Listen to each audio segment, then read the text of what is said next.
She sold herself to a mafia boss to save her dying brother. A cold transaction that should have destroyed her. But the man who bought her body wasn't looking for pleasure. He was looking for someone to make him feel human again after tragedy ripped his soul apart. What started as ownership became obsession, and obsession became the kind of love that breaks all the rules. When a rival puts a price on her head and forces them both to choose between survival and surrender, she'll discover that the most dangerous man in Naples would burn his entire empire to the ground just to keep her safe. This is the story of two broken people who bought each other's freedom with blood, tears, and a love that refused to die. Subscribe and comment where you're watching from, because this redemption story hits different when you know how dark it gets before the dawn.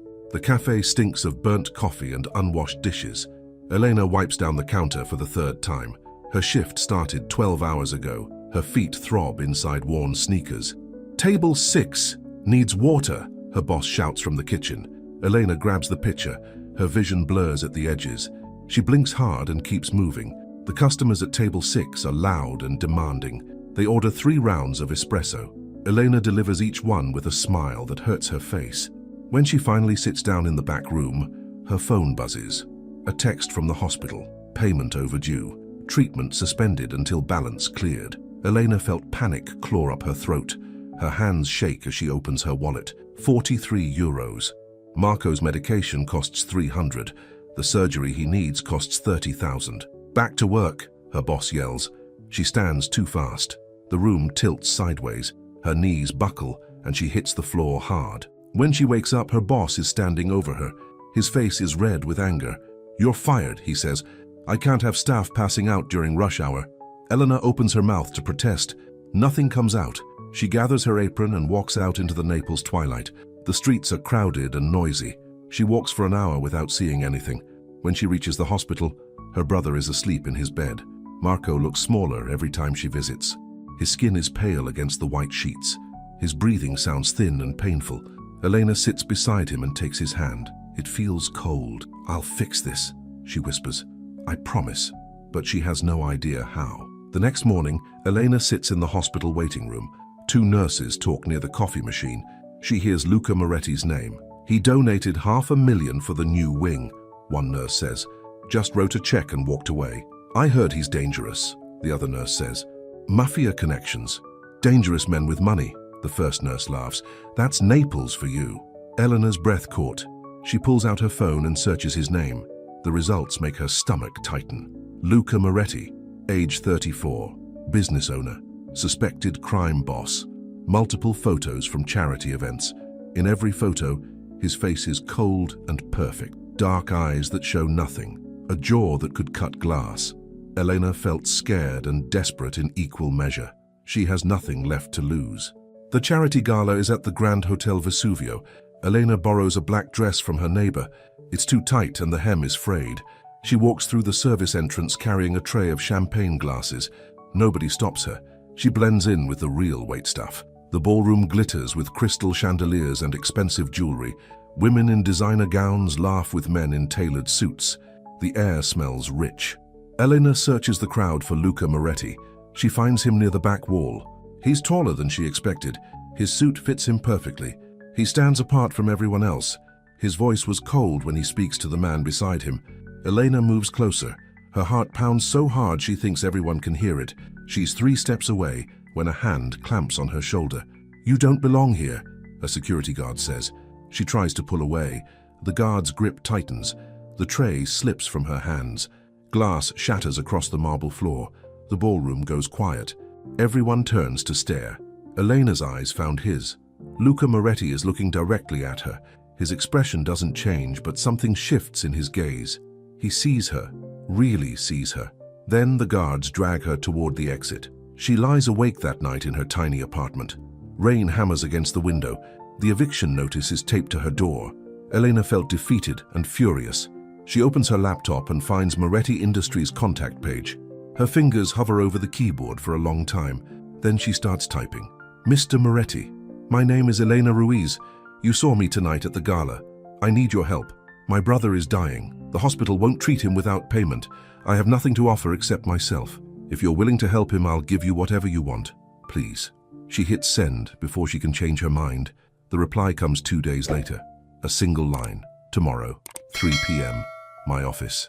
Elena reads it 10 times. Her chest tightens with fear and hope. She spends the morning washing her hair and ironing her only decent shirt. When she looks in the mirror, she barely recognizes herself. Her eyes look hollow and too big for her face. The building that houses Moretti Industries is made of black glass and steel. The lobby is vast and intimidating. Elena's sneakers squeak on the polished floor. A receptionist with perfect makeup barely glances at her. Top floor. He's expecting you. The elevator ride feels endless. When the doors open, a man in a dark suit is waiting. This way, he says. She follows him down a hallway lined with expensive art. He stops at double doors and knocks once. Enter, a voice calls from inside. The office is enormous and cold. Floor-to-ceiling windows overlook the city. Luca Moretti sits behind a desk made of black marble. He doesn't stand when she enters. Sit, he says. Elena sits in the chair across from him. His eyes are darker than they looked in photos. They study her without emotion. The silence stretched between them. You're the girl from the gala, he finally says. Yes, she says. Her voice sounds small. You broke into a private event to approach me, he says. That's either brave or stupid. I was desperate, she says. And now? He asks. I still am, she says. Something shifted in his expression. Not sympathy. Something colder. Interest, maybe. Tell me about your brother, he says. Elena tells him everything. The leukemia, the failed treatments, the surgery that could save him, the money she doesn't have. Luca listens without interrupting. When she finishes, he leans back in his chair. What exactly are you offering me?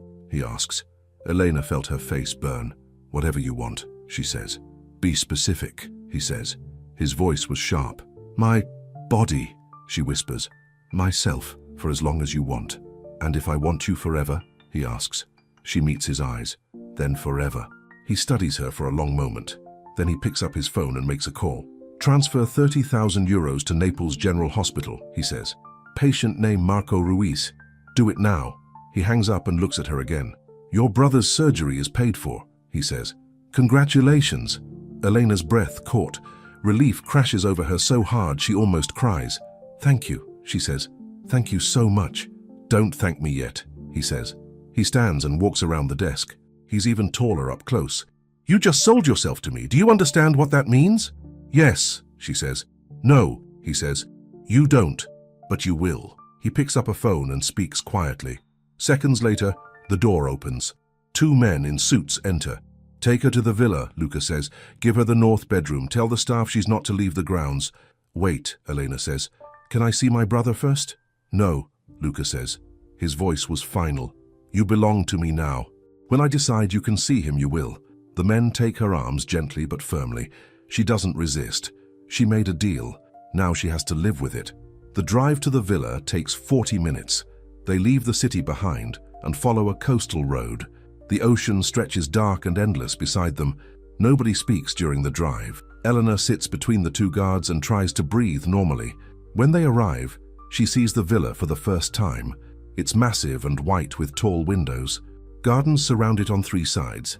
The 4th side faces the sea, beautiful, isolated, a cage. The guards escort her inside. The entrance hall has marble floors and a chandelier bigger than her entire apartment. Everything echoes. A woman in a black dress appears from a side hallway. Her face is kind, but her eyes are careful. I'm Rosa, she says. I manage the household. Come, I'll show you your room. Elena follows her up a curved staircase. The hallway on the 2nd floor is lined with closed doors. Rosa stops at one near the end. This is yours, she says. She opens the door. The bedroom is larger than Elena's entire apartment. A king bed dominates the space. Glass doors lead to a private balcony. Everything is white and pristine. Mr. Moretti will be here in 2 hours, Rosa says. He expects you at dinner. I'll send someone to help you dress. I don't need help, Elena says. Rosa's expression softens. Yes, you do. This isn't your world yet. Let us help you navigate it. She leaves before Elena can argue. Elena sits on the edge of the bed. Her hands shake in her lap. She stands and walks to the balcony doors. They're locked. She tries the bedroom door. It opens. She steps into the hallway and walks to the stairs. 2 guards stand at the bottom. They don't look at her, but she knows they're watching. She goes back to her room and sits down again. Elena felt trapped and terrified. A knock sounds at her door an hour later. A young woman enters carrying an armful of dark fabric. "I'm here to help you dress for dinner," she says. The dress they chose is deep blue and elegant. It fits perfectly. The woman does Elena's hair and applies light makeup. When she's finished, Elena barely recognizes herself in the mirror. "Mr. Moretti is waiting," the woman says. Elena's stomach tightened. The dining room is on the first floor. It's long and formal with a table that could seat 20 people. Only 2 places are set, one at the head, one to the right. Luca is already seated. He wears dark pants and a white shirt with the sleeves rolled up. He looks more dangerous in casual clothes. "Sit," he says. She sits. A staff member immediately appears with wine. Elena doesn't drink it. "You don't like wine?" Luca asks. "I don't drink," she says. "Why not?" he asks. "I like to stay in control," she says. His mouth almost smiles. "That's no longer an option for you." Food arrives, pasta with seafood, fresh bread, vegetables she doesn't recognize. Elena's hands shake as she picks up her fork. "Eat," Luca says. "You're too thin." She tries. The food tastes like nothing. She's too aware of him watching her. "Your brother's surgery is scheduled for tomorrow morning," he says. "The doctors say he has a 90% chance of recovery." Elena's eyes filled with tears. "Thank you." "Stop thanking me," he says. His voice was hard. "You paid for it." "I know," she says quietly. They eat in silence for several minutes. Elena forces herself to swallow each bite. "There are rules," Luca finally says. "You don't leave the villa without my permission. You don't make phone calls without my permission. You don't speak to anyone about our arrangement." "I understand," she says. "Do you?" he asks. He sets down his fork and looks at her directly. "You sold yourself to me, Elena. Your body, your time, your freedom. I own you now." Elena felt anger flare beneath her fear. "Is that what you want?" she asks. "To own someone?" "Yes," he says simply. "That's exactly what I want." "Why?" she asks. "Because ownership is honest," he says. "Better than pretending love means anything but eventual pain." His voice was bitter on the last words. Something in his face closes off. Before Elena can respond, a sound cuts through the room. Glass shattering, shouting from outside. Luca is on his feet instantly. He moves fast and silent toward the window. 2 guards appear from nowhere. "What's happening?" Elena asks. "Stay here," Luca orders. He strides out of the room. The guards follow. Elena sits frozen at the table. More shouting, then silence. Long and tense. When Luca returns 5 minutes later, his knuckles are bleeding. His face is cold and empty. "A delivery man touched you earlier today," he says. "At the gate. He grabbed your wrist when you tried to walk past his truck," Elena remembers. It happened when the guards were bringing her in. The man had been blocking the path. He'd grabbed her arm and made a crude joke. "I didn't think anything of it," she says. "I did," Luca says. His voice was dangerous. "No one touches what's mine." "What did you do to him?" she asks. "Broke his arm in 3 places," Luca says. He pours himself more wine. "He won't touch anyone again without permission." Elena's chest tightened with shock and something else. Something she doesn't want to name. He hurt someone for touching her. Not out of love or care. Out of possession. "You can't just break people," she says. "I can do whatever I want," he says. "That's what you bought with your sacrifice, my protection, my money, my control." He drains his wineglass and sets it down hard. "Go to your room," he says. "I don't want to see you again tonight." Elena stands on shaking legs. She walks to the door and pauses. "I'm not a thing," she says without turning around. "You can't own a person. Watch me," he says. That night, Elena lies in the dark and listens to the ocean. The bed is too soft. The room is too big. Everything feels wrong. She thinks about Marco sleeping peacefully in his hospital bed, about the surgery that will save his life, about the price she paid. A sound makes her freeze. Shouting, muffled but clear, coming from somewhere down the hall. She slips out of bed and opens her door. The hallway is dim and empty. The shouting continues. A man's voice, raw with pain. Elena follows the sound to a door near the end of the hall. She presses her ear against it. "Isabella!" The voice is hoarse and broken. "Please, I'm sorry, I'm so sorry." "Luca." That's Luca's voice. He's crying, screaming, begging someone who isn't there. Elena's breath caught in her throat. She stands frozen outside his door for a long time. The screaming eventually stops. Heavy silence replaces it. She goes back to her room and doesn't sleep. When dawn breaks over the water, she understands something new. Luca Moretti isn't just dangerous and cruel. He's broken, shattered by something she can't see yet. Elena felt pity twist through her fear. She made a deal with a man who might be just as trapped as she is, and now neither of them can escape. Morning light fills the dining room. Elena sits at the table alone. She hasn't slept more than an hour. Rosa brings coffee and fresh bread. Her eyes are kind, but she doesn't speak. Footsteps echo in the hallway. Elena's stomach tightens. Luca enters and takes his seat at the head of the table. He looks tired. Dark circles shadow his eyes. His jaw is tight. "Good morning," she says quietly. He doesn't respond. He drinks his coffee and stares at nothing. The silence stretched between them. Elena wants to ask about last night, about the screaming, about Isabella, but his face is closed and dangerous. "Your brother's surgery went well," he finally says. "The doctors say he'll make a full recovery." Elena felt relief flood through her. "How do you know?" she asks. "I called the hospital this morning," he says. "Can I see him?" she asks. "Not yet," he says. "When?" she asks. "When I decide," he says. His voice was sharp. Eleanor's hands clench in her lap. "You can't keep me prisoner forever. I can do whatever I want," he says. He sets down his cup and looks at her. "Remember what you agreed to." "I remember," she says. "But keeping me away from my brother is cruel." Something shifted in his expression. Not guilt. Something worse. Understanding. "The world is cruel," he says. "I'm preparing you for it." He stands and walks out without another word. 3 days pass. Eleanor sees Luca only at dinner. He sits at the head of the table and barely speaks. She eats in silence and returns to her room. During the day, she explores the villa. The gardens are beautiful but surrounded by high walls. Guards patrol the perimeter constantly. She finds a library on the second floor. Thousands of books line the walls. She pulls one out and sits by the window. The ocean stretches endless and blue beyond the glass.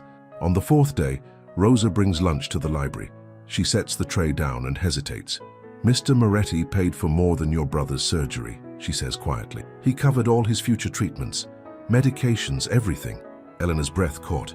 "Why would he do that?" she asks. "I don't know," Rosa says, "but he did it the morning after you arrived." She leaves before Eleanor can ask more questions. Elena felt confused and grateful in equal measure. Luca paid for everything, not just the surgery. Everything Marco will ever need. That wasn't ownership. That was something else. That evening at dinner, Elena breaks the silence first. "Rosa told me what you did," she says, "about Marco's treatments." Luca doesn't look up from his plate. "Rosa talks too much." "Thank you," Elena says. "I told you to stop thanking me," he says. "I can't," she says. "You saved his life." "No," he says. His voice was cold. "You saved his life. I just took payment." "You haven't taken anything," she says. His eyes found hers. "Not yet." The air between them feels heavy and dangerous. Eleanor's chest tightens. "Why haven't you?" she asks. "Because I don't want a body," he says. "I want obedience, submission, complete surrender." "You want to break me," she says. "Yes," he says simply. "And if I don't break?" she asks. His mouth almost smiles. "Everyone breaks eventually." The next morning, Luca appears at breakfast fully dressed in a dark suit.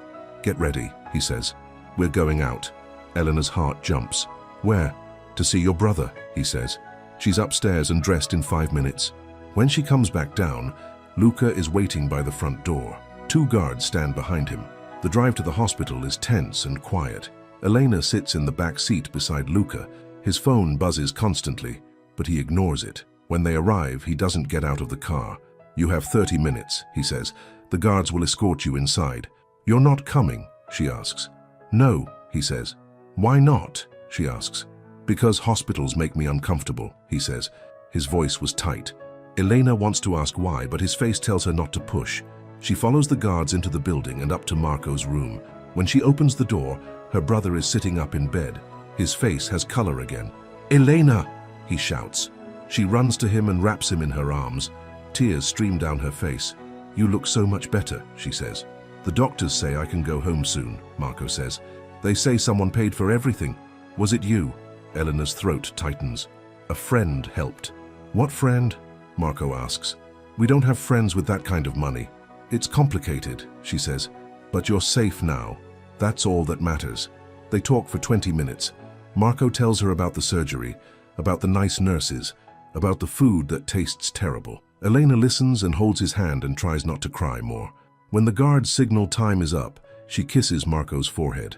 "I'll come back soon," she says. "Where are you staying?" he asks. "With the friend who helped us," she says. "I'll explain everything when you're stronger." She leaves before he can ask more questions. In the car, Luca is staring out the window. He doesn't look at her when she gets in. "Thank you for letting me see him," Elena says. He doesn't respond. She watches him carefully. His jaw is clenched. His hands are fists on his knees. "Are you okay?" she asks. "I'm fine," he says. "You don't look fine," she says. His eyes found hers. They're dark and empty. "Drop it," he says. They drive in silence for 10 minutes. Then Elena notices the car behind them, a black sedan, following too close. The guards notice too. The driver says something quiet into his radio. Luca sits up straighter. "How long has that car been there?" "Since the hospital," the driver says. "Lose them," Luca orders. The driver accelerates. The sedan matches their speed. They weave through traffic, but the car stays behind them. Elena's stomach tightened with fear. "Who are they?" she asks. "Someone stupid," Luca says. He pulls out his phone and makes a call. "We have a tail. Black sedan. License plate ending in 749. Handle it." He hangs up. 2 minutes later, a second car appears from a side street. It cuts off the sedan and forces it to stop. Luca's driver keeps going. Elena watches through the back window as men in suits surround the sedan. "What will happen to them?" she asks. "They'll answer questions," Luca says. "Then they'll disappear." "You mean you'll kill them?" she says. "If necessary," he says. His voice was empty of emotion. Elena felt sick and scared. "This is your world," she says. "Violence and fear." "Yes," he says. "And now it's yours too." That night, Elena can't sleep. She paces her room and thinks about the car, about the men who followed them, about what Luca will do to them. She thinks about Marco recovering in his hospital bed, safe because of blood money. A knock sounds at her door. She opens it. Luca stands in the hallway. "I'm leaving tomorrow," he says. "Business in Rome. You'll stay here." "For how long?" she asks. 3 days, he says. "Can I see Marco while you're gone?" she asks. "No," he says. "Why not?" she asks. Her voice was angry now. "Because it's not safe," he says. "That car today wasn't random. Someone's watching you." "Then let me go," Elena says. "Let me leave this place. Marco and I can disappear." "You wouldn't survive a day out there," Luca says. He steps closer. "The people who followed us today work for Valerio Santoro. He's a rival. He knows you're connected to me now. So I'm a target," she says. "Yes," he says. "Because of you," she says. "Yes," he says again. "Because of me." They stand facing each other in the doorway. His eyes are dark and unreadable. "I want to leave," Elena says quietly. "No, you don't," he says. "You want your brother safe. That only happens if you stay here." He turns and walks away before she can argue. 3 days without Luca feel longer than the previous week. Elena wanders the villa and reads in the library. Rosa brings meals and tries to make conversation. On the third night, Elena hears footsteps in the hallway. She opens her door. Luca is walking toward his room. His suit is wrinkled and his tie is gone. "You're back," she says. He stops and looks at her. Obviously. "How was Rome?" she asks. "Productive," he says. "That's all you're going to say?" she asks. "What else do you want to know?" he asks. "Anything," she says. "I've been alone for 3 days. Talk to me." Something shifted in his expression. Surprise, maybe. "Why?" he asks. "Because I'm going crazy in this house," she says. "Because you're the only person here who treats me anyone besides a prisoner." "You are a prisoner," he says. "I know," she says. "But you could still talk to me." He studies her for a long moment. Then he nods toward his room. "Come on," he says. His bedroom is twice the size of hers. Dark furniture and darker walls. A massive bed that looks barely used. He pours himself a drink from a crystal decanter. Doesn't offer her any. "What do you want to talk about?" he asks. "Anything," she says again. "Tell me about Rome." "Business meetings," he says. "Boring." "Try again," she says. His mouth almost smiles. "You're pushy." "I'm bored," she says. He sits in a leather chair by the window. Elena sits on the edge of his bed. "I met with investors," he says. "Convinced them to fund a new development project. 40 million euros. "That's a lot of money," she says. "It's nothing," he says. "Money is just numbers. Not to people who don't have it," she says. "Fair point," he says. He drinks his whiskey and watches her. "Your brother goes home next week." Elena's breath caught. "Really?" The doctors cleared him this morning, Luca says. He'll need monitoring, but he's recovering well. Where will he go? She asks.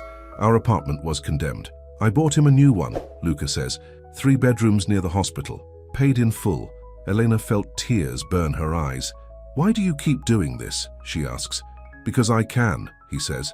That's not an answer, she says. His jaw tightens.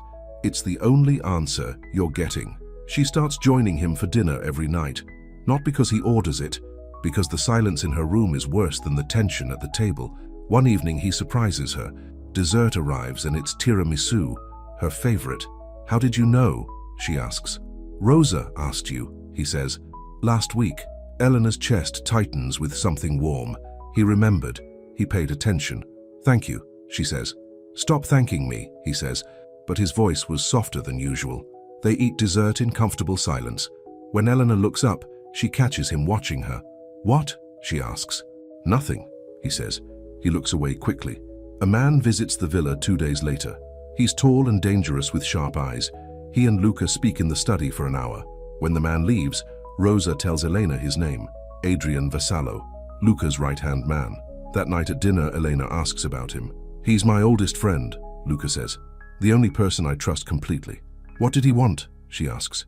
To discuss business, Luca says. What kind of business? She asks. The kind you don't need to know about, he says. But his face is tense, worried. After dinner, Elena goes to the library. She reads for an hour before footsteps make her look up. Adrian Vassallo stands in the doorway. He's wearing a dark suit and an unreadable expression. Miss Ruiz, he says. Mr. Vassallo, she says. I wanted to speak with you, he says. May I? She nods. He sits in the chair across from her. Luca is in danger, Adrian says quietly. There's a man named Valerio Santoro. He's declared war on Luca's operations. Eleanor's stomach tightened. What does that have to do with me? She asks. Everything, Adrian says. Valerio knows about you now. He'll use you to hurt Luca. Then let me leave, Eleanor says. I'll disappear. Take Marco and go somewhere Valerio can't find us. It's too late for that, Adrian says. His voice was gentle, but firm. Valerio's men are watching you. The moment you leave this villa, you're dead. Elena felt fear claw up her throat. So I'm trapped here forever, she says. You're protected here, Adrian says. There's a difference. He stands and walks to the door. Then he pauses. Luca hasn't cared about anything in 5 years, he says. Not since he lost his family. But he cares about keeping you alive. That's something. He leaves before Elena can respond. She can't sleep that night. She lies in bed and thinks about Valerio, about danger closing in from all sides. At 2 in the morning, she gives up. She puts on a robe and walks downstairs. The villa is dark and quiet. She finds the kitchen and makes tea. When she turns around, Luca is standing in the doorway. She jumps and almost drops her cup. You scared me, she says. I heard someone moving around, he says. Came to investigate. He's wearing only dark pants, no shirt. Eleanor tries not to stare at his chest, at the scars that cross his ribs. I couldn't sleep, she says. Neither could I, he says. He sits at the kitchen table. Eleanor sits across from him. Adrian talked to you, he says. It's not a question. Yes, she says. What did he tell you? Luca asks. That I'm in danger, she says. That someone named Valerio wants to hurt you through me. Luca's jaw tightens. Adrian talks too much. Is it true? She asks. Yes, he says. So what happens now? She asks. You stay here, he says. You don't leave the grounds. You don't take risks.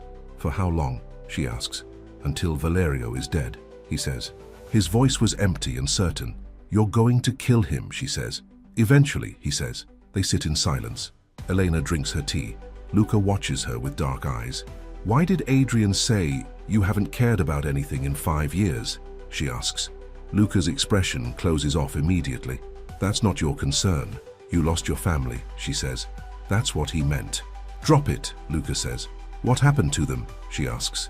I said drop it, he says. His voice was dangerous now, but Elena can't stop herself. Who's Isabella? Luca stands so fast his chair falls backward. His face is white with rage. Get out, he says. I heard you screaming her name, Elena says. That first night, you were crying. Get out, he says again. Elena stands but doesn't leave. I'm not afraid of you. You should be, he says. I know you're dangerous, she says, but I also know you're in pain. I hear you at night. You're trapped just as much as I am. Something shifted in his expression. The rage cracks and something raw shows through. "You don't know anything about me," he says quietly. "Then tell me," she says. For a long moment he just stares at her. Then he walks past her and out of the kitchen. The next day Elena searches the villa. She's looking for something, anything that will explain Luca Moretti. She finds it on the 3rd floor, a hallway she hasn't explored before. At the end is a door with a lock. The lock isn't engaged. Elena opens the door and steps inside. Then her breath caught in her throat. It's a child's room, a nursery, pale blue walls with painted clouds, a crib in the corner, toys on shelves, everything frozen in time. Dust covers every surface. Nobody's been here in years. She walks slowly around the room. There's a rocking chair by the window, a mobile above the crib with little airplanes. On the dresser is a framed photo, a woman with dark hair and a bright smile. She's holding a baby. Standing beside her is Luca. He looks younger, happier, alive in a way Elena has never seen him. "What are you doing in here?" Elena spins around. Luca stands in the doorway. His face is white. His hands are shaking. "I'm sorry," she says. "I didn't know." "Get out," he says. "Luca," she says. "Get out now," he says. But Elena doesn't move. She looks at the photo in her hands. "Is this your family?" she asks. Luca's eyes found hers. They're full of pain, so deep it makes her chest ache. "Please leave," he says. His voice was broken. "No," she says gently. "Tell me what happened." He closes his eyes. His whole body trembles. When he opens them again, tears slide down his face. Elena has never seen him cry before. "His name was Marco," Luca says quietly. "My son. He was 3 years old." Elena's breath caught. The same name as her brother. "Isabella was my wife," he continues. "We were married for 6 years. She was pregnant with our 2nd child." He walks to the window and stares out at nothing. "A rival family planted a bomb in our car," he says. "It was meant for me. I was supposed to be in that car, but I got held up at the office." His voice was empty and dead. "Isabella took Marco to the park without me. The bomb went off at a traffic light. They died instantly, along with our unborn daughter." Elena felt tears stream down her face. "It was 5 years ago," Luca says. "I killed everyone responsible, burned their organization to the ground, but it didn't bring them back." He turns to face her. His face is wet with tears. "I locked this room and never came back," he says. "Until today. Until you made me remember." Elena crosses the room and stands in front of him. She doesn't think. She just reaches up and wraps her arms around him. Luca stands frozen for a moment. Then his arms come around her and he buries his face in her shoulder. His whole body shakes with sobs. They stand together in the dead nursery. 2 broken people holding each other in the ruins of the past. When Luca finally pulls away, his eyes are red, but clearer. "I'm sorry," he says. "Don't be," Elena says. "I'm sorry for what you lost. It's why I can't let you leave," he says. "I can't lose someone else, even if you're only here because I paid for you." "Luca," she says softly. "I know it's selfish," he says. "I know I'm keeping you prisoner, but I can't watch another person I'm responsible for die." Something shifted in her chest. Understanding, sympathy, something more dangerous than either. "I'm not going anywhere," she says. His eyes found hers. "You promise?" "Yes," she says. "I promise." That night everything feels different. Dinner is quiet but not uncomfortable. Luca doesn't order her around. He asks questions about her childhood, her favorite books, her dreams before Marco got sick. Elena tells him everything. About growing up poor in Naples, about their parents dying when she was 18, about raising Marco alone. "You were just a kid yourself," Luca says. "I didn't have a choice," she says. "You always have a choice," he says. "Says the man who bought me," she says. His face darkens. "You offered yourself. I just accepted. Because I didn't have a choice," she says. They stare at each other across the table. Then Luca's mouth curves into something almost like a smile. "You're not afraid to fight me," he says. "Should I be?" she asks. "Most people are," he says. "I'm not most people," she says. "No," he says. "You're not." 2 nights later, Adrian returns to the villa. He and Luca talk in the study for hours. When Adrian leaves, his face is grim. Luca finds Elena in the library. "We need to talk," he says. She sets down her book. His voice was serious and worried. "What's wrong?" she asks. "Valerio has put a price on your head," he says. €500,000 to whoever brings you to him alive." Elena's stomach tightened with fear. "Why does he want me?" she asks. "To hurt me," Luca says. "To draw me out of hiding so he can kill me." Then give me to him, Elena says. Save yourself. No, Luca says immediately. His voice was hard. Why not? She asks. I'm just a deal you made. Nothing more. You're more than that, he says. Then he stops. His jaw tightens. I mean, you're under my protection. I don't break my word. Something shifted in Elena's chest, warmth and fear together. What happens now, she asks. The villa goes into lockdown, he says. No one in or out except my most trusted men. Guards on every entrance. You don't go near windows or doors. For how long? She asks. Until I eliminate the threat, he says. That night, Elena lies in bed and listens to boots marching outside, guards being positioned, weapons being checked. She's in the middle of a war she didn't start, trapped between a man who owns her and a man who wants to kill her. She thinks about Luca's face when he said, "You're more than that," about the way his voice changed, about the tears he cried in his son's nursery. Elena felt something dangerous bloom in her chest. She's starting to care about him, about the broken man who bought her body but seems terrified to claim it. The attack comes 3 nights later. Elena is asleep when gunfire erupts. She jolts awake and rolls out of bed. Glass shatters somewhere downstairs. Men are shouting, more gunfire. Elena's door flies open. A guard rushes in. "Stay away from the windows," he orders. "Don't leave this room." He slams the door.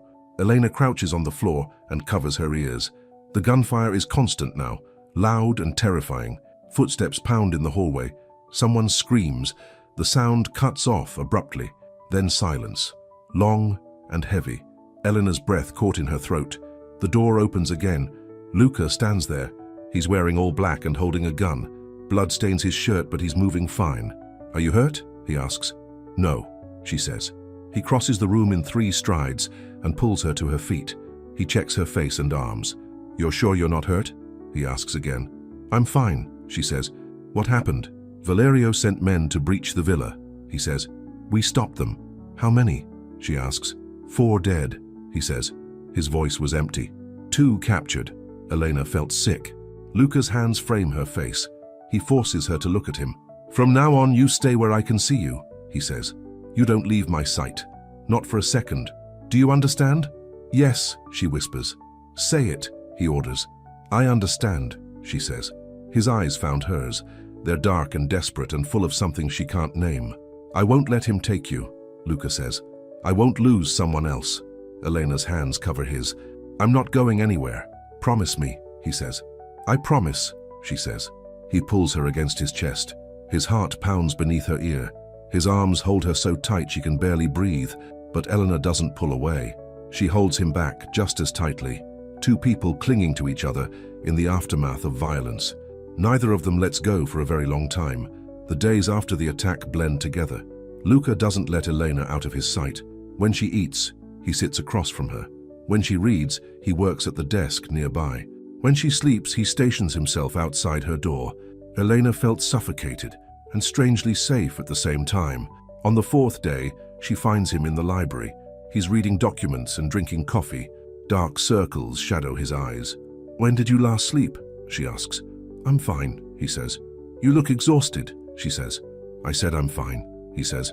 His voice was sharp. Elena walks to his desk and takes the documents from his hands. He tries to grab them back, but she holds them away. "Go to bed," she says. "No," he says. "Then at least rest," she says. "You can't protect me if you collapse from exhaustion." Something shifted in his expression. He leans back in his chair and closes his eyes. 30 minutes, he says.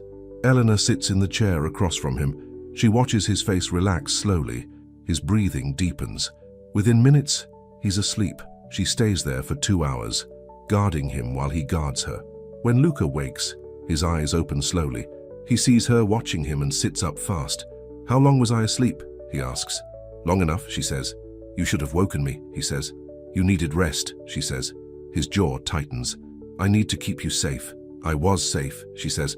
"I was right here." His eyes found hers. Something warm flickers in them. "Thank you," he says quietly. "For what?" she asks. "For caring," he says. Elena's breath caught. "I do care, more than I should." The air between them feels heavy and charged. Luca stands and crosses to her chair. He looks down at her with dark eyes. "This wasn't supposed to happen," he says.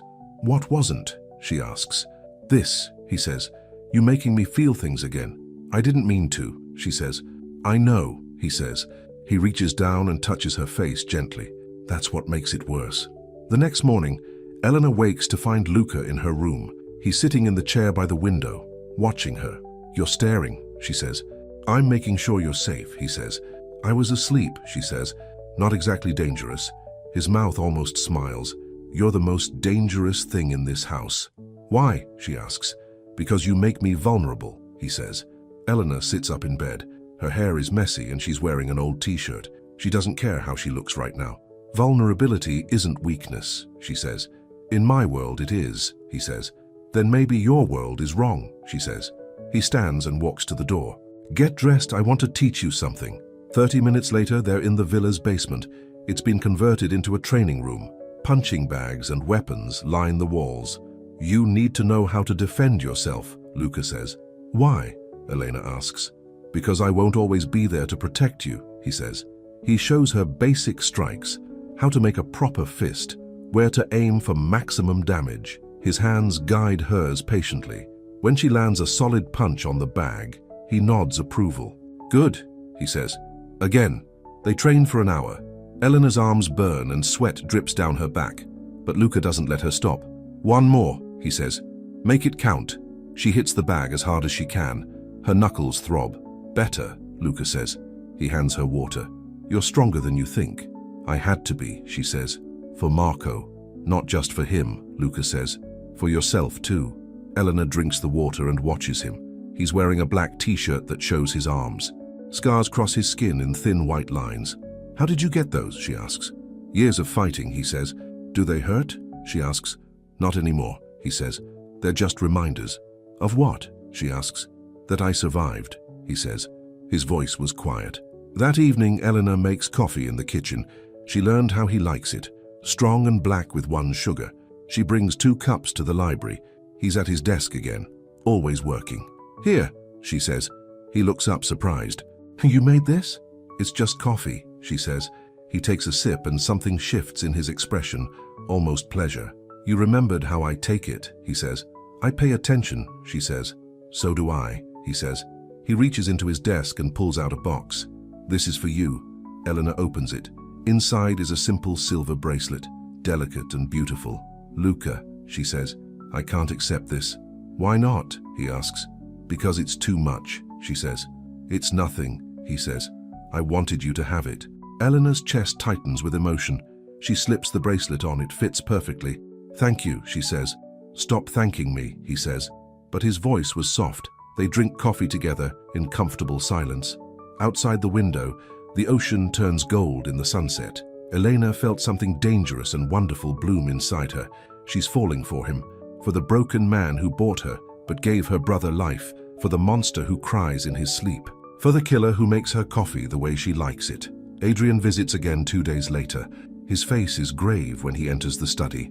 Elena watches from the hallway as they talk in low voices. When Adrian leaves, Luca looks older, tired. Elena knocks on the study door. What did he say? Valerio knows where you are, Luca says. He's planning another attack, bigger this time. When? She asks. Soon, he says. Days maybe? Hours. Elena's stomach tightened with fear. What do we do? She asks. I'm taking you somewhere safer, he says. Tomorrow before he can move. Where? She asks. A safe house outside the city, he says. Adrian will take you. I'll stay here and deal with Valerio.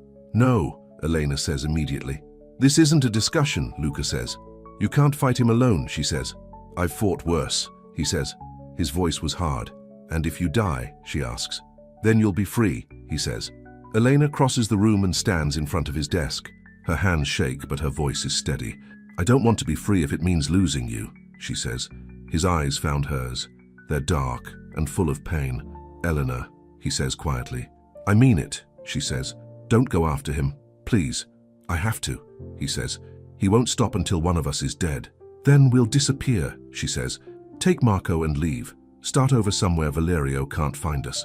He'll always find us, Luca says. Men like him never stop. So you're going to kill him, she says. Yes, he says simply. Elena felt tears burn her eyes. And if he kills you instead? He won't, Luca says. He stands and walks around the desk. He takes her face in his hands. I promise you, I'm coming back. You can't promise that, she says. Yes, I can, he says, because I have something to live for now. His eyes search hers. Then slowly, carefully, he leans down and presses his lips to hers. The kiss is soft and desperate. Elena's hands grip his shirt. She pulls him closer and kisses him back with everything she has. When they finally break apart, both of them are breathing hard. I'm coming back, Luca says again. Wait for me. I will, Elena whispers.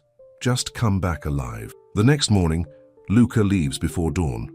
Elena watches from the window as his car disappears down the driveway. Adrian arrives an hour later. Time to go. Where's Luca? She asks. Handling Valerio, Adrian says. That's all you need to know. 2 guards load her into an armored car. They drive for 30 minutes into the hills outside Naples. The safe house is small and isolated, surrounded by trees. You'll be safe here, Adrian says.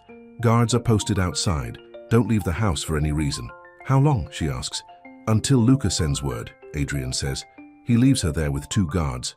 The house is comfortable but empty. Elena paces the living room and checks her phone constantly. No messages, no calls. Hours pass. Then a day, then 2 days. Elena felt panic crawl up her throat. Something's wrong. She knows it, feels it in her bones. On the 3rd day, she can't take it anymore. She finds the guards in the kitchen. I need to go back to the villa, she says. Mr. Moretti said you stay here, one guard says. I don't care what he said, Elena says. Take me back now. We have orders, the guard says.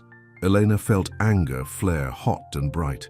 And I'm giving you different orders. Take me back or I'll walk. The guards look at each other. Finally, one nods. Fine, he says. But if something happens to you, it's on your head. The drive back takes 40 minutes. Eleanor's hands shake the entire time. When they reach the villa, the gates are damaged. Bullet holes scar the walls. Stay in the car, one guard orders. No, Eleanor says. She's out before he can stop her. She runs to the front door. It's unlocked. Inside, the entrance hall is empty and silent. Luca, she shouts.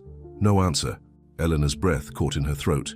She runs through the villa, checking every room. The study is empty. The library, the dining room, nothing.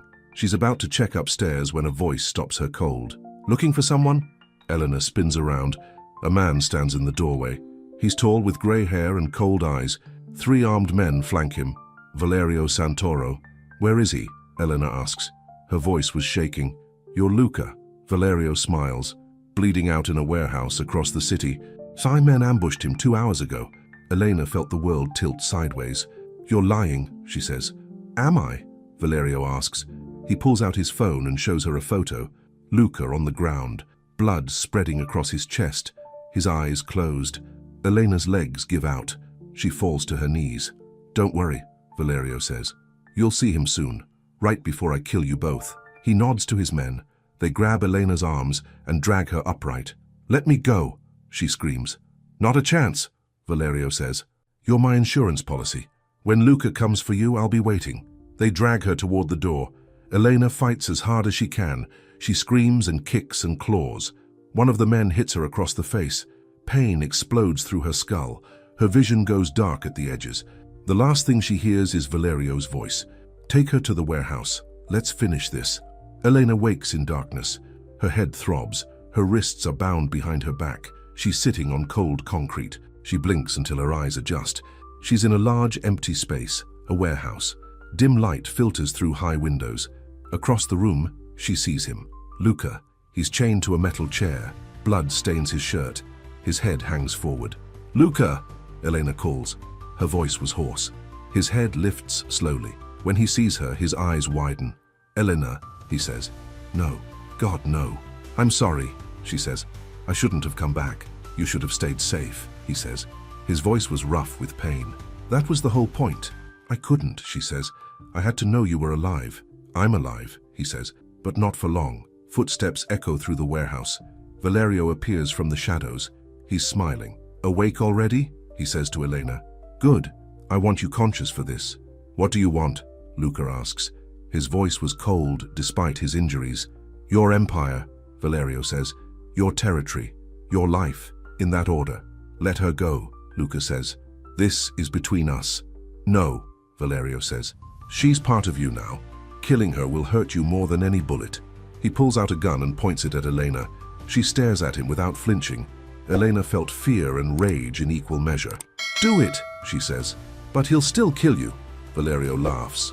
"He's chained and bleeding. He can't even stand." "You underestimate him," Elena says.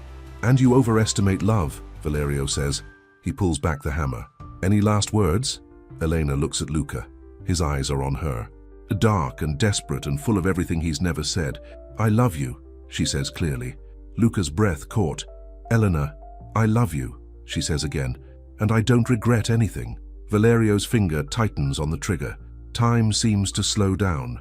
Then several things happen at once. The warehouse door explodes inward. Armed men pour through. Adrian's voice rings out. "Drop your weapons!" Valerio spins toward the door. His shot goes wild. The bullet hits the wall above Elena's head. Gunfire erupts. Valerio's men return fire. The warehouse becomes chaos. Elena throws herself sideways and rolls behind a concrete pillar. Bullets ricochet around her. Through the smoke and noise, she sees Luca. He's straining against his chains. Blood runs down his arms. Adrian's men overwhelm Valerio's guards quickly. Within minutes, the shooting stops. Adrian runs to Luca and breaks his chains. Luca collapses forward. Adrian catches him. "I'm fine," Luca says, but his voice was weak. "You're shot 3 times, Adrian says. "You're not fine." Luca pushes away from him and staggers across the warehouse. He falls to his knees beside Elena. "Are you hurt?" he asks. His hands check her face and arms. "I'm okay," she says. "You're the one bleeding." "I'll live," he says. "I promised I'd come back." "You almost didn't," she says. "Almost doesn't count," he says. His eyes found hers. "Did you mean it? What you said before?" Elena felt tears stream down her face. Every word. Luca pulls her against his chest. His arms wrap around her tight. "I love you too," he whispers. "I've loved you for weeks. I was just too scared to admit it." Elena's breath caught. She holds him tighter. Across the warehouse, Adrian is standing over Valerio. The older man is on his knees. Blood runs from his shoulder. "Luca," Adrian calls. "What do you want me to do with him?" Luca pulls away from Elena slowly. He stands on shaking legs and walks toward Valerio. Everyone in the warehouse goes silent. Elena watches with her heart in her throat. Luca stops in front of Valerio. He pulls out a gun and presses it to the man's forehead. "You threatened her," Luca says. His voice was empty and cold. "You tried to kill her. Give me one reason I shouldn't end you right now." Valerio stares up at him. "I don't have one." Luca's finger tightens on the trigger. Elena can see the rage in his face, the need for revenge. Then his eyes shift to her. She's watching him with tears on her face. Something shifts in his expression. Luca lowers the gun. He steps back. "Adrian," he says, "call the police. Give them everything we have on Valerio. Let the law handle him." Adrian's eyes widen. "Are you sure?" "Yes," Luca says. He looks at Elena again. "I'm done with revenge. It won't bring back what I lost, and it won't protect what I have now." He walks back to Elena. His legs give out halfway. She catches him and holds him upright. "You broke your pattern," she says softly. "You broke me first," he says, "in the best way possible." Adrian's men secure Valerio and call the authorities. Paramedics arrive minutes later. They try to separate Luca from Elena. "I'm not leaving her," Luca says. "Sir, you need immediate medical attention," a paramedic says. "Then treat me here," Luca says.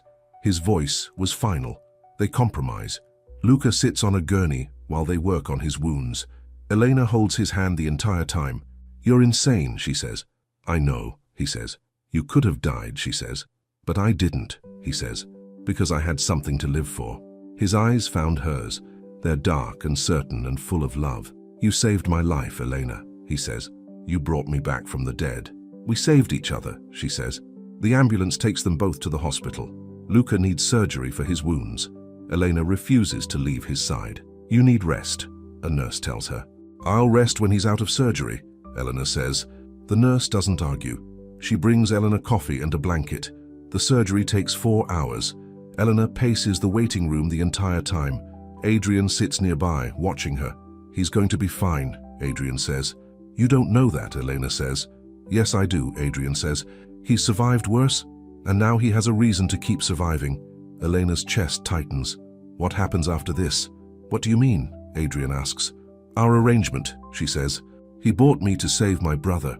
That's done now. Marco is healthy. The debt is paid. Is that what you think this is? Adrian asks. A transaction? Isn't it? Eleanor asks. Not anymore, Adrian says. Maybe it started that way. But what I saw in that warehouse, that was love. Real love. The kind that makes people do stupid things. Like breaking patterns, Eleanor says quietly. Exactly, Adrian says. When Luca wakes from surgery, the first word out of his mouth is her name. Eleanor. She's beside his bed instantly. I'm here. His hand finds hers. His grip is weak but certain. I thought I lost you, he says. You didn't, she says. I'm right here. Stay, he says. His voice was rough from anesthesia. Please stay. I'm not going anywhere, she says. I mean forever, he says. Stay with me forever. Not because of any deal, because you want to. Eleanor's breath caught. Tears streamed down her face. Are you asking me to choose you? She asks. Yes, he says. I'm asking you to choose me. Not my money, not my protection, just me. Eleanor leans down and kisses him softly. I choose you. Every day. Forever. His eyes close in relief. Thank you. For what? She asks. For saving me, he says. In every way, a person can be saved. Luca stays in the hospital for 5 days. Elena never leaves except to shower and change clothes. Adrian brings her meals and updates on the outside world. Valerio has been arrested. His entire organization is being dismantled. The threat is over. What about Luca's empire? Elena asks. He's already started transferring it, Adrian says, making everything legitimate. No more violence, no more crime. He's building something new. Because of me, Elena says. Because of both of you, Adrian says. You gave him a reason to change, but he made the choice himself. On the 6th day, Luca is cleared to leave. Elena helps him dress. His movements are slow and careful. I hate being weak, he says. You're not weak, she says. You're healing. Same thing, he says. No, she says. It's not. They drive back to the villa together. The damage from Valerio's attack has been repaired. Fresh paint covers the bullet holes. New glass fills the broken windows. Inside, Rosa has prepared a meal. Marco is waiting in the dining room. When he sees Elena, he runs to her. She catches him in a tight hug. I missed you so much, Marco says. I missed you too, Elena says. Look at you, you're so healthy. Marco looks at Luca shyly. Are you the man who saved me? Luca's jaw tightens. I'm the man who loves your sister. Marco smiles. Then I like you. They eat dinner together. Marco talks about his recovery, about the new apartment, about starting school next month. Elena watches Luca with her brother. He's patient and kind. He answers Marco's endless questions without complaint. Elena felt love and gratitude overflow inside her. This is her family now. Broken pieces that fit together perfectly. That night, Luca finds Elena on the terrace. She's watching the ocean turn silver in the moonlight. Hey, he says. Hey, she says. He moves to stand beside her. His arm wraps around her waist carefully. I've been thinking, he says. About what? She asks. About us, he says. About what happens next. Eleanor's chest tightens. What do you want to happen? Everything, he says. He turns her to face him. I want to marry you. Have a family with you. Build a life that's nothing anything I had before. Luca, she whispers. I know it's fast, he says. I know we started in the worst way possible, but I've never been more certain of anything. He pulls a small box from his pocket. Inside is a simple diamond ring. This was my mother's, he says. It's the only thing of value I have that wasn't bought with blood money. He takes her hand. His eyes found hers. Elena Ruiz, he says. Will you marry me? Not because you have to, but because you want to. Eleanor's breath caught. Tears streamed down her face. Yes, she says. Yes. 1,000 times yes. He slips the ring on her finger. Then he kisses her soft and deep and full of promise. When they break apart, both of them are crying. I love you, Luca says. I love you too, Eleanor says. So much it scares me. Don't be scared, he says. We're safe now. Together. They stand on the terrace, holding each other. The ocean whispers against the shore. Stars fill the sky above them. Two broken people who found each other in the darkness, who chose love over fear, who built something beautiful from the ruins of the past. Come to bed, Luca says softly. Okay, Eleanor says. He takes her hand and leads her inside. Their future is uncertain, but they'll face it together, and that's all that matters. The first week after the hospital is slow and careful. Luca's wounds heal gradually. Elena changes his bandages every morning and evening. "You're good at this," he says one morning. "I had practice with Marco," she says. "Years of it. I'm sorry you had to do that alone," he says. "I'm not alone anymore," she says. His eyes found hers. Something warm passes between them. Elena felt grateful and hopeful in equal measure. Marco visits the villa every few days. He's gaining weight and his color is good. The doctors say his recovery is remarkable. He and Luca play chess in the library. Luca teaches him strategy and patience. Marco loses every game but never stops trying. "You're getting better," Luca says after their 5th match. "You're just saying that," Marco says. "I don't lie," Luca says. "Not to family." Marco looks up at him with wide eyes. "Am I family?" "Yes," Luca says. His voice was certain. "You're my brother now." Marco launches himself at Luca and hugs him tight. Luca's arms come around the boy carefully. Elena watches from the doorway. Her chest tightens with emotion. This man who thought he lost everything is building a family again, piece by piece, day by day. 2 weeks after the proposal, Elena moves her things into Luca's bedroom. Not because he demands it, because she wants to. The first night they sleep in the same bed, Luca holds her gently. His body is still healing. They don't do anything but hold each other. "Is this enough?" he asks. "Just this?" "This is everything," she says. His arms tighten around her. "I never thought I'd feel this again." "Feel what?" she asks. "Peace," he says. "Safety. Home." Elena turns in his arms to face him. Her hand traces the scars on his chest. "You are home," she says. "We both are." He kisses her forehead, then her nose, then her lips. Soft and slow and tender. When they break apart, both of them are smiling. "I want to marry you tomorrow," Luca says. "We should probably plan something," Elena says. "Why?" he asks. "We already have everything we need." Elena's breath caught. "You're serious?" "Completely," he says. "Unless you want a big wedding?" "No," she says immediately. "I just want you, and Marco, and Adrian maybe." "Then let's do it," he says. "Tomorrow. Small and simple and ours." "Okay," she says. "Tomorrow." They fall asleep tangled together. Elena dreams of white dresses and ocean waves. The wedding happens on the villa's beach 3 days later. They need the extra time to get the license and arrange details. Elena wears a simple white dress Rosa helped her choose. No veil, no elaborate decorations, just flowers in her hair and bare feet on the sand. Marco stands beside her in a new suit. He can't stop smiling. Adrian stands beside Luca. A priest they hired for the occasion waits near the water. "Ready?" Marco asks Elena. "So ready," she says. They walk down the beach together. Luca watches her approach. His face shows everything he feels, love and wonder and disbelief. When she reaches him, he takes her hands. His voice was rough with emotion. "You're beautiful," he says. "So are you," she says. The ceremony is short and meaningful. Traditional vows with promises they both mean. When the priest says they can kiss, Luca pulls Elena close. He kisses her deep and certain, like he's claiming her, like he's thanking her, like he's promising forever. The small crowd of villa staff and guards applaud. Marco cheers loudly. "Mrs. Moretti," Luca says against her lips. "Mr. Moretti," she says back. "I like the sound of that," he says. "Me too," she says. The reception is on the terrace. Simple food and good wine. Music plays from hidden speakers. The sun sets over the ocean in brilliant orange and gold. Elena dances with Marco first. He steps on her feet and laughs. She doesn't care. She's never been happier. Then Luca cuts in. He takes her in his arms carefully. His wounds are mostly healed, but he's still cautious. "How are you feeling?" she asks. "Perfect," he says. "Completely perfect." "Your shoulder?" she asks. "Doesn't hurt when I'm holding you," he says. They sway together slowly. Other couples join them on the makeshift dance floor. Rosa dances with one of the guards. Adrian dances alone with a drink in his hand. "Thank you," Luca says quietly. "For what?" Elena asks. "For giving me a second chance at life," he says. "For loving me when I didn't deserve it." "You deserve everything," she says. "Don't ever doubt that." His eyes found hers. They're soft and open and full of love. "I'm going to spend every day proving I'm worthy of you," he says. "You already have," she says. That night they make love for the first time. Slow and careful and achingly tender. Luca treats her like she's precious. Breakable, sacred. "I love you," he whispers against her skin. "I love you too," she says. Afterward they lie tangled in sheets and moonlight.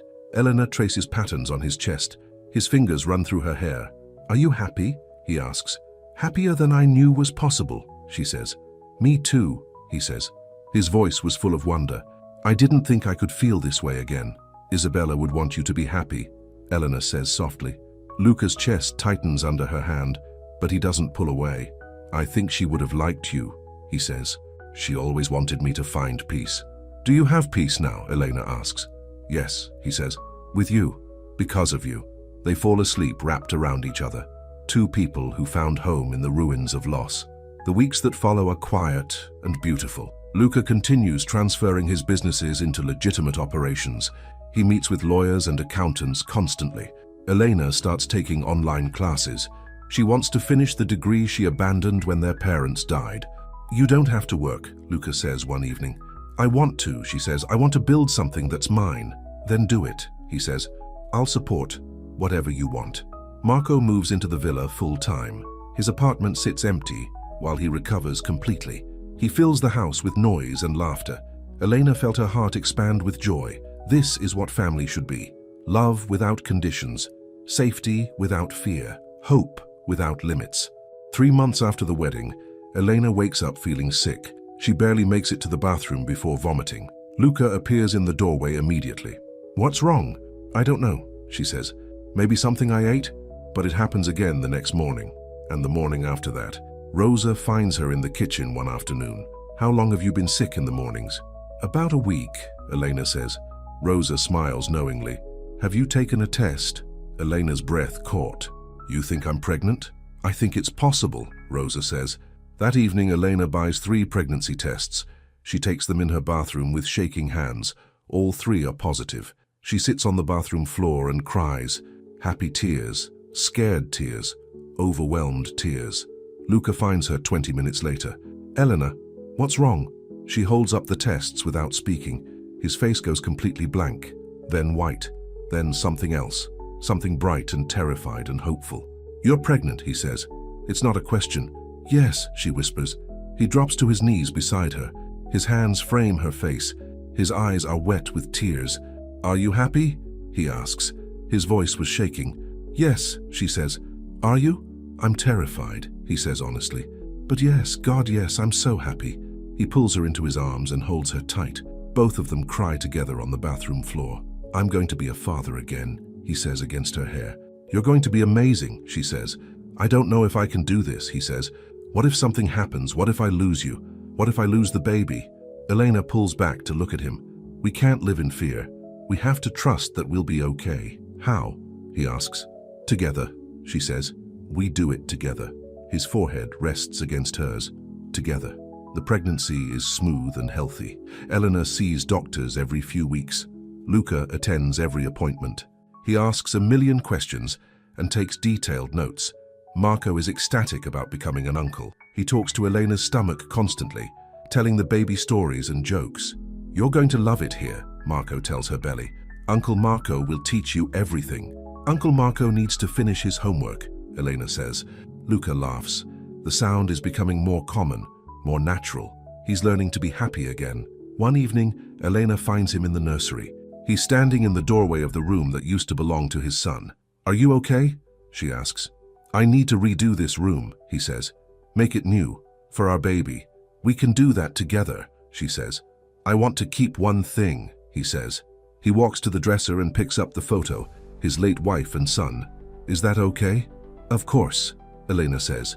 "They're part of your story, part of who you are." Luca's eyes found hers. "I love you so much." "I love you too," she says. They spend the next week transforming the nursery. New paint, new furniture, soft colors instead of blue. The photo stays on the dresser, a reminder of love that never really dies. 6 months later, Elena goes into labor at 3 in the morning. Luca nearly crashes the car twice driving to the hospital. "Slow down," Elena says through contractions. "We'll get there." "I'm going the speed limit," he says. His hands are white on the steering wheel. "You're going 20 over," she says. "That's basically the speed limit," he says. Despite the pain, Elena laughs. "You're ridiculous." "I'm terrified," he admits. His voice was shaking. "Me too," she says. "But we're doing this together. Remember? Together," he says. The labor lasts 14 hours. Luca doesn't leave her side once. He holds her hand through every contraction. He breathes with her. He tells her she's strong and beautiful and perfect. When their daughter finally arrives, Luca cries harder than Elena does. "She's perfect," he whispers. "She's absolutely perfect." The baby has dark hair and Elena's eyes. She's small and healthy and loud. "What should we name her?" Elena asks. "I was thinking Isabella," Luca says quietly, "if that's okay with you." Elena's breath caught. She looks at the tiny person in her arms, then at her husband's tear-stained face. "Isabella Sofia," Elena says. "Sofia was my mother's name." "It's perfect," Luca says. "She's perfect." He kisses Elena's forehead, then the baby's. His hands shake with emotion. "Thank you," he says, "for giving me this, for giving me everything. Thank you for letting me love you," Elena says. 6 months later, the villa is filled with noise and light and life. Isabella sleeps in the nursery upstairs. Marco plays video games in the library. Rosa hums while cooking dinner. Elena stands on the terrace painting. She started the hobby a few months ago. Luca bought her supplies and an easel. She's terrible at it, but loves it anyway. The ocean stretches endless and blue before her. She's trying to capture it on canvas. The way the light hits the water. The way the waves never stop moving. Arms wrap around her waist from behind. Luca rests his chin on her shoulder. "That's beautiful," he says. "It's a mess," she says. "It's beautiful because you made it," he says. She leans back against him. His body is solid and warm behind her. "Isabella just went down for her nap," he says. "How long did it take?" she asks. 20 minutes, he says. "I think I'm getting better at this." "You're a natural," she says. "I'm learning," he says. He kisses her neck softly, "just like I'm learning to be happy again." Eleanor turns in his arms. Paint smears on his shirt, but he doesn't care. "Are you happy?" she asks. "Every single day," he says. His eyes found hers. "Because of you, because of our family, because you taught me that second chances are real. We taught each other," she says. He kisses her slowly, deeply, full of love and gratitude. When they break apart, Marco's voice calls from inside. "Elena, Luca, dinner." They walk inside hand in hand. The dining room table is set for family dinner. Marco is already seated. Rosa brings out pasta and fresh bread. Luca pulls out Elena's chair for her. She sits and he kisses the top of her head before taking his own seat. "Can I hold Isabella after dinner?" Marco asks. "If she wakes up," Elena says. "She was fussy today." "I'll be quiet," Marco promises. "I'm good with her now." "You are," Luca says. "You're the best uncle." Marco beams with pride. They eat together and talk about their days. Marco tells them about school. Luca mentions a new business deal. Elena describes the painting she's working on. It's simple and domestic and perfect. After dinner, they move to the living room. Luca lights the fireplace even though it's not cold. He just likes the ambiance. Elena curls up beside him on the sofa. His arm wraps around her shoulders. Marco sprawls on the floor playing on his tablet. The baby monitor on the side table crackles. Soft sounds of Isabella waking. Eleanor starts to stand, but Luca stops her. "I'll get her," he says. He returns 5 minutes later with their daughter in his arms. She's awake and alert. Her dark eyes take in everything. Luca sits down carefully. He holds Isabella against his chest. His hand supports her tiny head. "Hi, baby girl," he murmurs. "Did you have a good nap?" Elena's chest tightens with love. Watching him with their daughter never gets old. He's so gentle, so careful, so full of devotion. Marco abandons his tablet and comes to sit beside Luca. "Can I hold her?" "Sit back against the cushions," Luca instructs. "Support her head." He transfers Isabella to Marco's arms carefully. The boy holds her with intense concentration. "Hi, Bella," Marco says softly. "It's Uncle Marco. I love you so much." The baby makes a gurgling sound. Marco laughs with delight. Elena watches her family together. Her brother, her husband, her daughter, all safe and happy and whole. She thinks about where she started, desperate and alone in a dingy cafe, selling herself to save Marco's life, terrified and broken and hopeless. And now look at her, surrounded by love, building a life she never dreamed possible. "What are you thinking about?" Luca asks. He's watching her with knowing eyes. "How far we've come," she says. "How everything that seemed terrible led to this." "I think about that too," he says. He reaches over and takes her hand. "Every day I'm grateful you walked into my life. You paid for me to walk into your life," she says with a smile. "Best money I ever spent," he says. You're impossible, she says. I'm yours, he says. His voice was soft and certain. Marco looks up at them. Are you two being gross again? Yes, Luca says without shame. Get used to it. Marco rolls his eyes, but he's smiling. Isabella makes another sound. Everyone's attention shifts back to her. Elena felt complete and content. This is her life now, this beautiful, messy, perfect life, built from desperation and pain and impossible choices. But in the end, love won. It always does. Later that night, after Marco goes to bed and Isabella is asleep in her crib, Elena and Luca stand on the terrace. Stars fill the sky above them. The ocean whispers against the shore below. Do you ever think about how we started? Elena asks. Every day, Luca says. I think about the scared girl who broke into my gala, who offered herself to save her brother. I was so terrified, she says. So was I, he says. Not of you, of feeling anything at all. He turns her to face him. His hands frame her face gently. You saved me, Elena, he says. In every way a person can be saved. You gave me a reason to live again, to love again, to hope again. We saved each other, she says. I was drowning and you pulled me out. Then we learned to swim together, he says. She smiles through tears. I love you more, he says. Impossible, she says. Watch me, he says. He kisses her under the stars, soft and sweet and full of promise. When they break apart, both of them are smiling. Come to bed, he says. Okay, she says. They walk inside hand in hand, past the nursery where their daughter sleeps, past the room where her brother dreams, into their bedroom where they've built a life together. Elena changes into pajamas while Luca checks the locks. Old habits die hard, but she knows he's just making sure they're safe. They climb into bed together. Luca pulls her close. His body curls around hers, his breath warm against her neck. Thank you, he whispers. For what? She asks. For choosing me, he says. Every day. You choose me. Always, she says. Promise? He asks. Promise, she says. The silence stretched comfortable and warm between them. Outside, the ocean continues its endless rhythm. Inside, a family sleeps safe and sound. Two people who found each other in darkness, who built light from the ashes of pain. Elena closes her eyes and smiles. She's exactly where she's meant to be. Tomorrow will bring new challenges, but tonight they have everything they need: love, family, home. She looks at him. He smiles back. They're finally safe.